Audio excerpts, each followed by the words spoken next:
Lahat ng drama, tawanan, balita at all-time favorite music hits. Sa lungkot at ligaya, kami pa rin ang inyong kasama.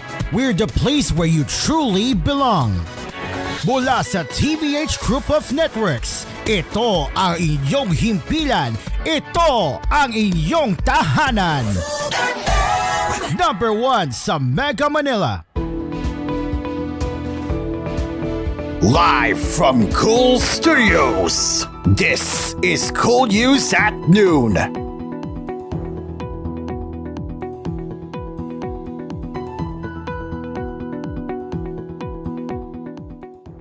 Good afternoon, Luzon, Visayas, and Mindanao. This is koolNews at noon. I am Cairo, and we are live on Kool FM and News Radio 93.1, where we share some latest news headlines that care for you.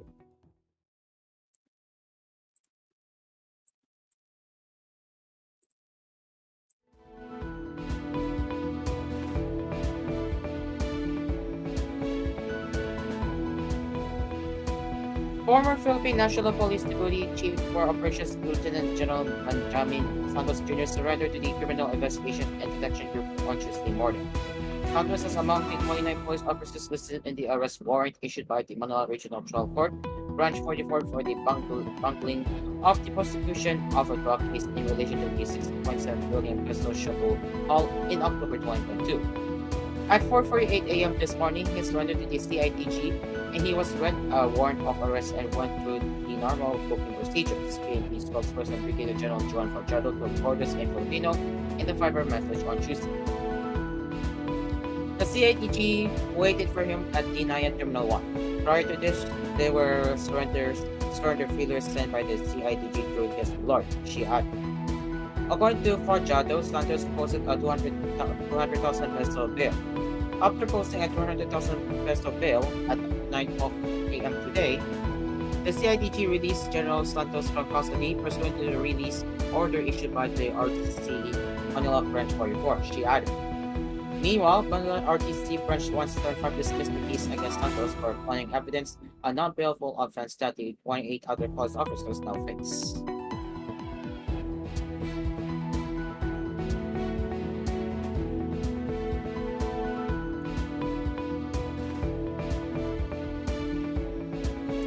Impeachment prosecutors at the House of Representatives are now expected to subpoena Vice President Sara Duterte's bank and other financial records to boost the case against her and secure a conviction once the Senate convenes as a court. The impeachment complaint against the Vice President, signed by 215 lawmakers, accuses her of culpable violation of the Constitution, bribery, graft and corruption, betrayal of public trust, and other high crimes, including the alleged misuse of up to 601.5 million pesos in confidential funds for her office and the Department of Education when she was secretary. In a statement on Monday, Manila Representative Cho Chua, one of the House impeachment prosecutors, said this was among the legal options discussed by the 11-member prosecution team to strengthen the case against Duterte. The impeachment process allows us to complete the evidence to support our case, and that includes subpoenaing financial records, if necessary, through the Senate impeachment court, Chua noted. He emphasized that the Bank Secretary Law provides an exception for impeachment cases, and we intend to use all legal means to secure relevant documents, in addition to the evidence already present, that will aid in the trial. Although Senate President Escudero repeatedly indicated that senators will not formally convene as an impeachment court while Congress is in recess until June, Chua said that the prosecution team was already preparing for the trial. He noted that the team was reviewing existing evidence, securing additional documentary records, and lining up potential witnesses. This will not prevent us from doing our job. We will ensure that when the trial begins and as we proceed, we have the necessary documents, testimonies, and financial records to present. We have a strong case against the Vice President, he asserted. Duterte's bank accounts and those of her fathers, former President Rodrigo Duterte, have previously been the subject of congressional scrutiny, with former Senator Antonio Jones for claiming they contain huge amounts of money, supposedly billions of pesos allegedly from dubious sources. Chua said the Republic Act No. 1405, or the Bank Secrecy Act, which generally ensures bank records are confidential, explicitly makes an exception for impeachment cases that the prosecution team would possibly involve. If public funds were misappropriated, the Filipino people have the right to know, and as prosecutors, we have the duty to uncover any such misappropriation. We will consider requesting subpoenas for bank records and, if necessary, seek judicial enforcement to ensure compliance, the lawmaker pointed out. He added that House prosecutors were also looking into coordinating with the Anti-Money Laundering Council and the Commission of Audit to track financial transactions that could be linked to alleged irregularities involving public funds allocated to the vice president. The actual impeachment trial of Vice President Sara Duterte will most likely start after the fourth State of the Nation address of President Marcos, according to Escudero. Most likely when the new Congress already enters into its functions. That means after SONA. So I think SONA is on July 21. So trial will commence after that date, he said in the press briefing on Monday. Escudero also addressed concerns on whether the impeachment trial could still be legally handled by the new batch of lawmakers following the May 12 midterm polls. He said that the impeachment trial could continue on the 2020 Congress as he compared the impeachment court with other judicial bodies and constitutional commissions with quasi-judicial functions where the cases continue even though the judges have retired. It's similar to the Court of Appeals, Supreme Court, and Sandigan Bayan, which are all collegial courts. Even the ordinary regional trial courts that change judges, the cases continue, he said. Another example is the Senate Electoral Tribunal set cases across into the next Congress, even if Supreme Court judges change, even if Senate membership changes. The pending cases continue, and there was no need to dismiss them just because there's a new set of lawmakers. He reiterated that the upper chamber has no plans to call for a special session so they could proceed with the impeachment trial of Duterte. Should Duterte resign before the trial is complete, Escudero said the Senate would decide on whether or not to continue with the impeachment trial. If she resigns, there are two things that the impeachment court can decide on. One, dismissal, very much like what they did within the case of former ombudsman Mercedes Gutierrez. However, that's only one penalty of impeachment. The other is an absolute perpetual disqualification to hold public office, he said in an interview with news channel ANC. It will be decided upon by the impeachment court because I'm sure both parties will have different positions on this, Escudero added.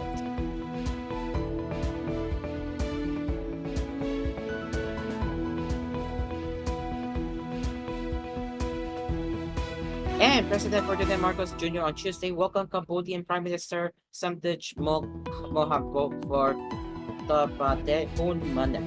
Mandat is on a 2-day visit to the Philippines.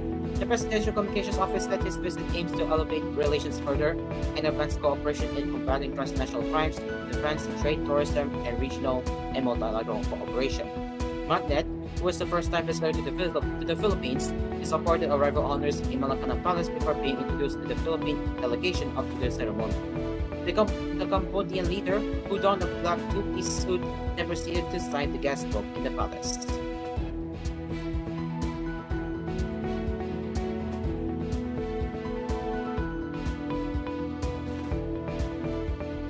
And the Criminal Investigation and Detection Group arrested 3 individuals who claimed to be information technology specialists connected with the Commission on Elections, the police unit said on Tuesday.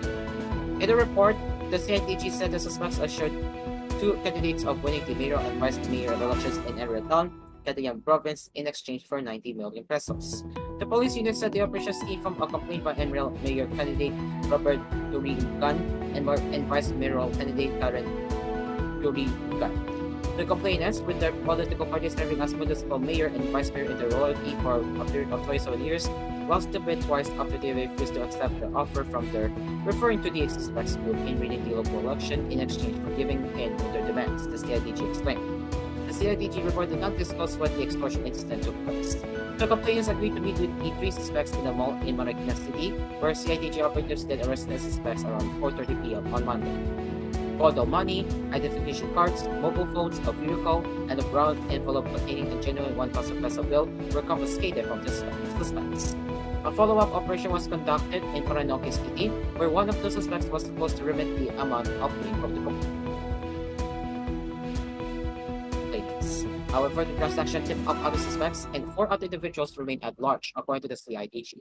The suspects are facing criminal complaints before the Marikina City Prosecutor's Office for robbery with intimidation or violence, robbery, extortion in relation to the Cybercrime Prevention Act and the Omnibus Election Code. It is now 12:10 p.m. and we will return with more news headlines right after the break. We will be right back.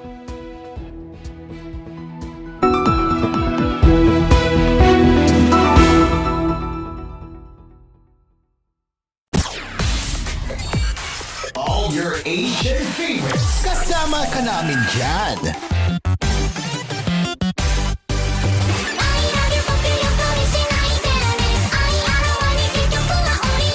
All your favorite anime songs with 100% Edison with Garo. Weekends, 11 a.m.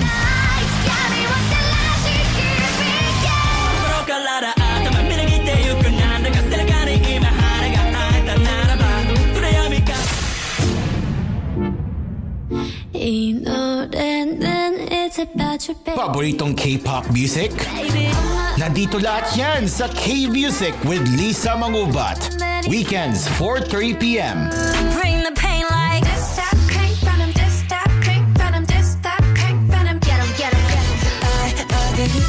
I wanna dance, the music's got me going. Kasama ka namin dito sa Cool FM.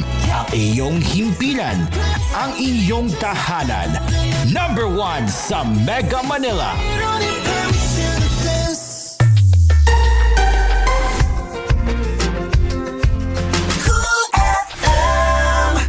Coco Martin po, para sa next generation Toyota Tamaraw. Tulad ko, ang bagong Tamaraw, iba't iba ang mga karakter. Bida sa pamilya, sa negosyo, sa adventure. Iba-iba ang forma para sa iba't ibang pangangailangan. Angat sa diskarte, may maaasahang lakas at tibay pa. Kaya dito na tayo sa bagong Tamaraw, kasama natin sa ating mga panalo sa buhay. Abante, posible sa next generation Toyota Tamaraw. Handa ka na umabante? Posible! Punta na sa Toyota dealer to reserve the Tamaraw of your dreams. Starts at 937,000 for the 2.4 drop-side diesel manual transmission long wheelbase. Ako po, si Vice Ganda. Sumusuporta sa 107 ang Kasangga. 107 now, 107 now, 107 now, ang kasangga. 107 ang Kasangga. Party list. Tayo na sa iyo, iyo, iyo. Tayo'y magpatingin. Tayo na sa iyo, iyo, iyo. Sila'y eksperto at magagaling. Tayo na sa iyo, iyo, iyo. Inyong mata ay mahalin. EO Executive Optical. Ang practical. EO Executive Optical. Ito'y practical.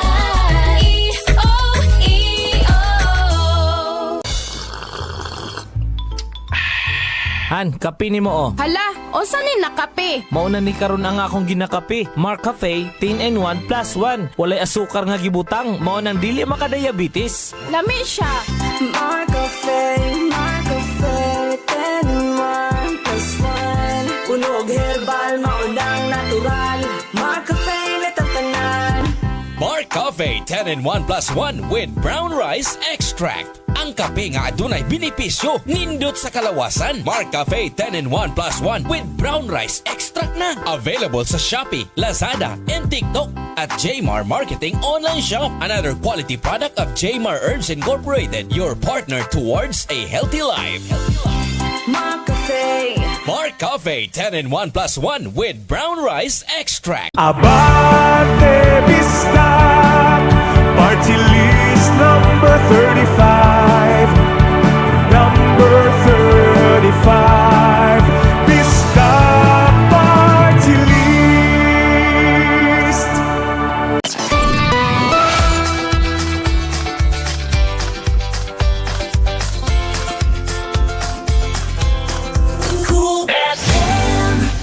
Mark Cafe, Sachet Saving Special. Big tipid sa Bentipid Promo. Maagang pamasko, hatid sa inyo ng Jmar Herbs Incorporated. Maaari nyo nang mabili ang 10 sachets ng Mark Cafe 5-in-1 plus 1 coffee mix sa halagang 150 pesos lamang. Makakasave ka ng 20 pesos. Ang promong ito ay eksklusibo lamang sa aming mga online shops. Limited time offer lamang ito ka-winner. Kaya order na habang may stocks pa. Exclusive for Shopee, Lazada, and TikTok. Hanapin lang ang Jmar Marketing Online Shop. Magdobling ingat dahil advance na ang mga scammers ngayon. Kaya nilang gumawa ng IMSI catcher na parang fake cell towers para kumonek sa phone mo. Gamit to, nagsisend sila ng text na may link na kunwari galing sa mga legitimate institutions tulad ng GCash. Pag makatanggap ng message with a link, SMS spoofing scam yan. Tandaan, GCash will never send links. Kahit GCash ang nag-text ng link, huwag mong i-click. Galing ang SMS sa scammers na gumagamit ng illegal cell site para ma-hijack ang SMS. GCash is supervised by the Bangko Sentral ng Pilipinas. Kahit GCash ang nag-text ng link, huwag mong i-click. SMS spoofing scam yan. Galing ang SMS sa scammers na gumagamit ng illegal cell site para ma-hijack ang SMS. Tandaan, GCash will never send links. Senator Amy Marcos po nagpapaalala na habang may buhay ay may pag-asa. Basta wag asa ng asa. Laging magsumika para maging masagana. Si Senadora Amy. Paalala, Senator Amy Marcos. This is a paid advertisement. Ang maganda, pagandahin pa. Ang mabuti ay galingan pa. Ang kulang punuan, dapat better. Abi better. Abi Binay, Abi better. Edukasyon di lang libre, world class pa. Dapat better. Abi better. Abi Binay, Abi Binay, Abi better. Your partner is also my partner.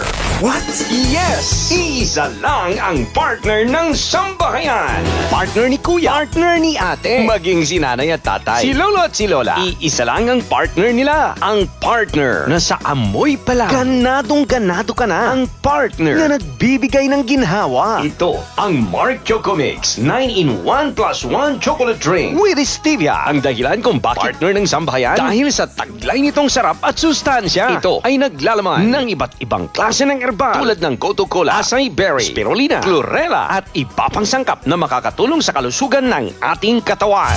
Ang partner ng sambahayan, Mark Choco Mix 9-in-1 plus 1 chocolate drink with stevia. Mabibili na dyan lang sa mga groceries, supermarkets, sari-sari store, maging sa mga butika at drugstores dito sa inyong lugar.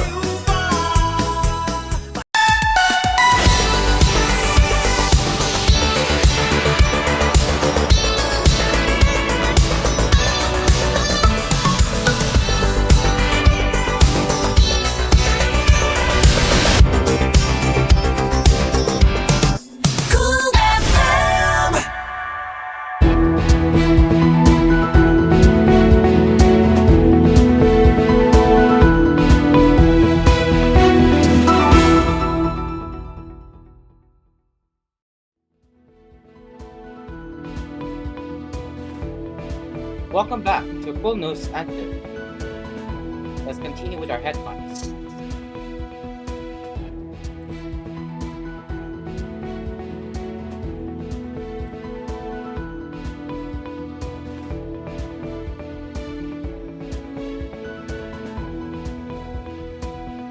The Philippine National Police warns the public against hospital bill scams targeting relatives of confined patients.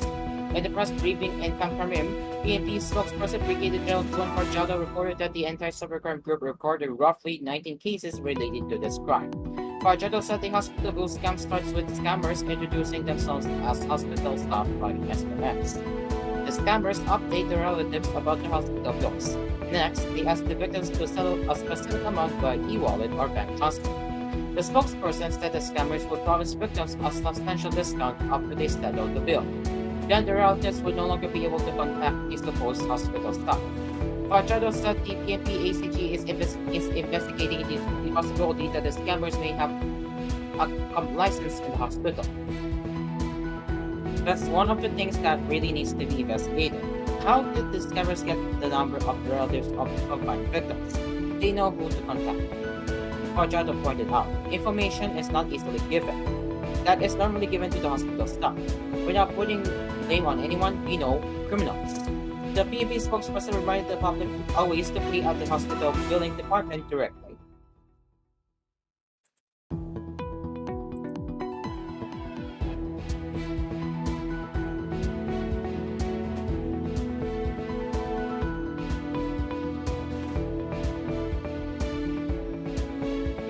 Meanwhile, Senator aspirant Ben Tufo marked the beginning of election season by holding his own kick-off rally at Barangay Suyao in Quezon City on Tuesday. The independent candidate, a broadcaster by profession, is seeking a Senate seat along his brother, ACT-CIS Representative Erwin Tufo. Their other brother is incumbent Senator Rafi Tufo. The latest Pulse Asia survey showed that both Ben and Erwin are among the probable winners in 2025 midterm polls. Pulse Asia chief Ronald Holmes earlier said this is the result of the January 2025 nationwide survey for the midterm polls in May this year.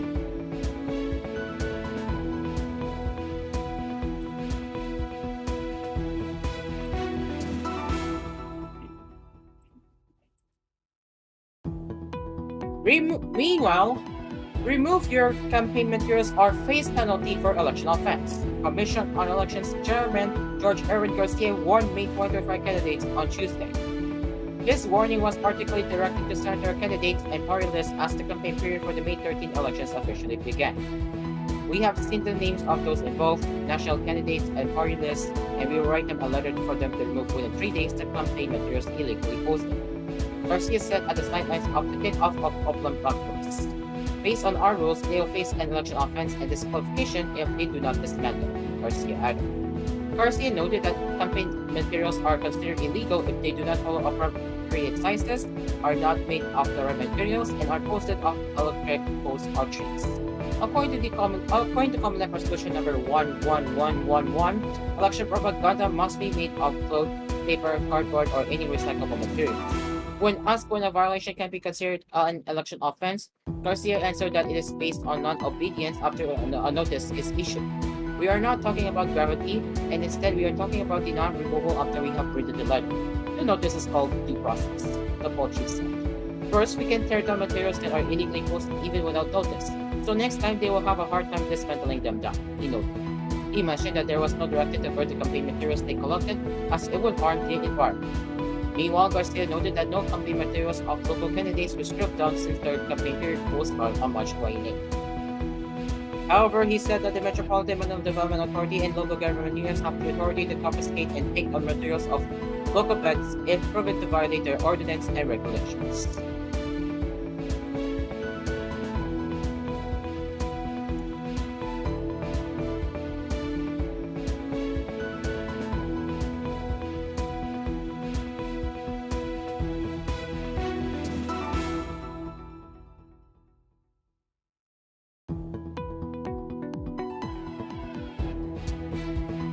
And now it's time for some business news as private sector groups FinTech Alliance PH, Bear Internet PH, and other business organizations express support for the Konektadong Pinoy bill seen to boost internet connectivity in the country amid calls for amendments from big telecommunications players. In a statement on Monday, the groups urged the immediate signing of the bill into law to beef up digital infrastructure in the country. With faster, more reliable internet, we unlock new opportunities for economic growth, education, financial inclusion, and innovation, FinTech Alliance PH Funding Chair Lito Villanueva said. The Senate passed the bill on third and final reading last week. The bill seeks to provide Filipinos with affordable internet access by encouraging the entry of more industry players who can develop critical infrastructure across the country. According to the proposed act, the National Telecommunications Commission must ensure that the data transmission sector remains open and accessible to all qualified participants. The group earlier said this would allow small players to further invest in infrastructure, especially in underserved areas where various hurdles hindered our efforts. In addition, FinTech Alliance said the proposed act would streamline regulations by simplifying the process for internet network and service providers. As the bill moves forward, the Philippine Chamber of Telecommunications Operators, whose members include industry leaders PLDT Inc. and Globe Telecom Inc., previously raised the need for some amendments. Otherwise, they said new regulations could hinder fair competition and even put national security at risk. For one, PCTO said that exempting data transmission providers from securing a congressional franchise and a certificate of public convenience and necessity creates an unequal regulatory environment, violating the principle of fair competition. The exemption could also eliminate crucial safeguards that protect public interest by ensuring that telecommunications providers meet specific standards and applications in order to provide quality and reliable services. PCTO flagged. The group also warned against the The exploitation of cybersecurity incidents that threaten national security, given the relaxation of regulatory scrutiny on the part of data transmission providers.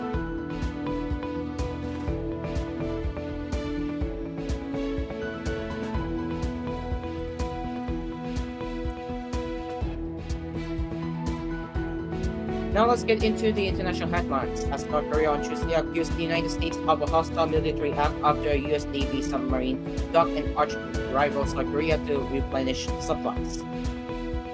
We express great concern over the U.S. dangerous hostile military act that could lead the actual military confrontation in the region around the Korean Peninsula to an actual armed force conflict, a defense ministry spokesperson said in a statement carried by state news agency KCNA. They warned the United States to stop provocations stirring up the instability any longer, accusing it of ignoring North Korea's security concerns. Yonhap News Agency reported that the USS Alexandria, a nuclear-powered submarine, arrived at Busan Naval Base in South Korea on Monday. A civil visit was made last November.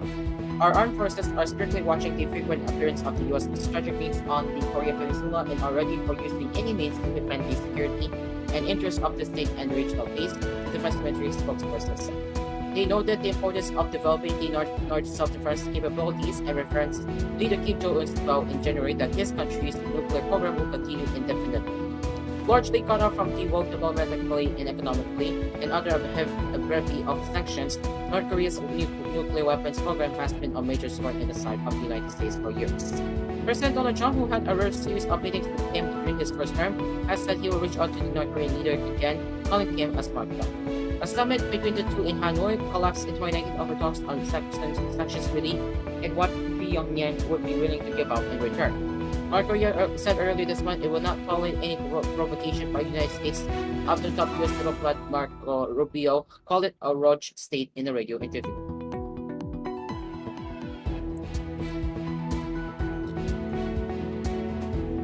And finally, in the entertainment, Sam Pinto had quite a worrisome experience while on a family trip to Japan after her husband, Anthony Samarat, was hospitalized due to a dengue fever, which he got from Manila. I appreciate everyone's concern.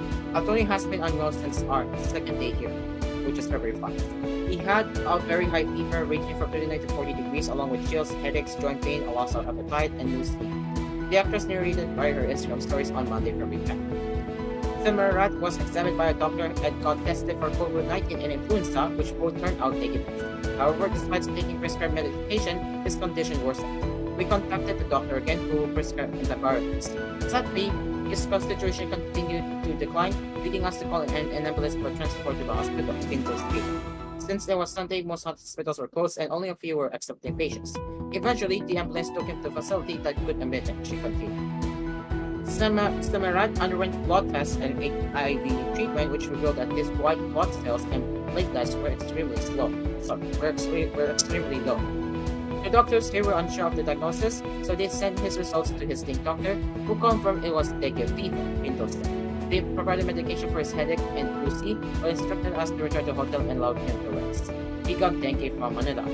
4 to 7 incubation days, and his immune system is so low from the games, wine, traveling, hot, cold weather, she noted.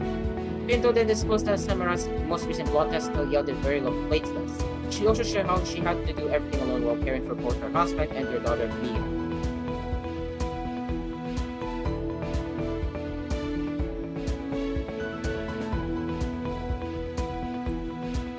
And finally, as we are about to wrap up, we will head into the weather updates. Cloudy skies and rains will prevail over Metro Manila and 12 other areas on Tuesday, February 12, due to the northeast monsoon or Amihan, according to the Philippine Atmospheric, Geophysical, and Astronomical Services Administration, PAGASA. In the morning forecast, PAGASA will dispatches Rhea Torres at Metro Manila, Catia Valley, Cordillera Administrative Region, Bataan, Bulacan, Tuva, Isicha, Pampanga, Balag, and Zambales, Cavite, Pantangas, Rizal, and Laguna will see cloudy skies with rains due to the northeast monsoon. Two other weather systems, namely the shield line and the easterly lights, will also bring rain to various parts of the country on Tuesday, according to Torres. Torres said the shield line would cause cloudy skies with scattered rains and isolated thunderstorms across the Visayas, Pico region, Lima, Ropa, Quezon, and Aurora. The shear line is the convergence of cold and warm winds according to the tourists. She added that the Caraga and Davao region will experience cloudy skies with scattered rains and thunderstorms due to easterlights. The easterlights will also bring partly to cloudy skies with isolated rain showers or thunderstorms to the rest of Mindanao. Amid the prevailing rainy conditions, tourists said the country's weather conditions will start to improve by Thursday. No low pressure area or weather disturbance is currently being monitored within or outside the Philippine area of responsibility. Pag-asa hosted a gale warning over the eastern part of southern Luzon due to the northeast monsoon. As a result, rough to very rough sea conditions are expected along the coastal areas of Catanduanes, including Pantan, Pangkamanok, Panganiban, Viga, Gekpoto, Caras, and Babu. Ladies and gentlemen, that is it for koolNews at noon. We will return with more news headlines later with koolNews at 6 and koolNews Prime Time at 10:30 p.m. You can also send us your comments, suggestions, and feedback through our email at tvh.philippines.news@gmail.com. Until then, I am Cairo. This is your station. This is all. Cool FM. I am Cairo. Good afternoon.